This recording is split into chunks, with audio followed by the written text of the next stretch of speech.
I've been kind of involved in local community radio and television since about 1993. Actually, it was started in 2007, late in the year, and it was put together by a group of people, including Karen Holman and Bill Smaldone and some others.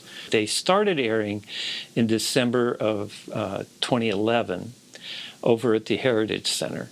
I think it was late 2012, early 2013, they moved over to 245 Division Street. Karen Holman, who started the radio station, basically she did most of the work. She really thought that it was important to do a local community radio station. We have approximately 35 to 40 volunteers. There's people that just do radio shows, and then there's people that help out during pledge drives, tabling, and things like that. COVID kind of really cut back on a lot of activity by volunteers. 245 Division Street is part of Day Heating Building. Allied Video had been there before, so it was very easy to incorporate what we were doing there and a lot more room.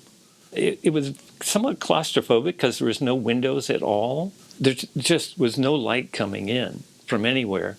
And at some point, somebody drilled a hole in the front door, so at least you had a peephole about what was going on outside. Now, UGM is located across the alley. We work closely with a lot of the people there. But there's, as recent history has shown, that sometimes there are people that are homeless that are coming in there, and they sometimes cause a lot of problems. But the bigger reason is a lot of our equipment that we got back in 2012 was used, and we were starting to have issues with it. The rent kept increasing. There was a fitness group that took over right next to the main studio. I found this very unsettling to have a weight drop while you're doing a show. Alan Bouchon, who was the executive director for a long time at CCM, was quite often interested in what we were doing. I had started a program in 2014 called Willamette Wake Up, and it was a morning, Monday through Friday news and public affairs kind of show where we were doing interviews with people in the community talking about community issues. And he was very interested in that show, and they were talking to us about setting up cameras in the studio. A lot of people had very fond memories of the old studio. It was a good place for us for a long time, about 12 years. The studios here at CCM had never been used for actual broadcasting. What was being broadcast was done through automation and wasn't done through the boards here.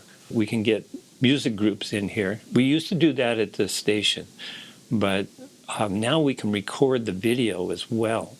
And I think a lot of these musicians are going to see that as a plus because now they're getting more exposure, not just on the radio, but on TV. I think that's been a good thing for some of our guests as well.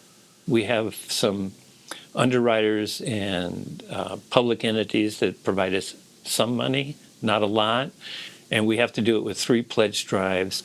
Pledge drives are tough. It requires a lot of coordination and effort on a lot of people. CCM staff is very easy to work with. We're both here to serve the local community. KMUZ is a little bit more widespread. We have people from Polk County as well as Marion County. We even get some people giving reports from Lynn County. We really want to get what's going on here in Salem and the surrounding area and give people a chance to talk about the things that are important here. A lot of times people forget that you're most effective in your local community, talking to your city council or your county board of supervisors. And that's one of the reasons why I like having Tom Anderson on, is because he'll talk about the bills that are going through that he's pushing and some of the important other bills that are being discussed here at the state capitol.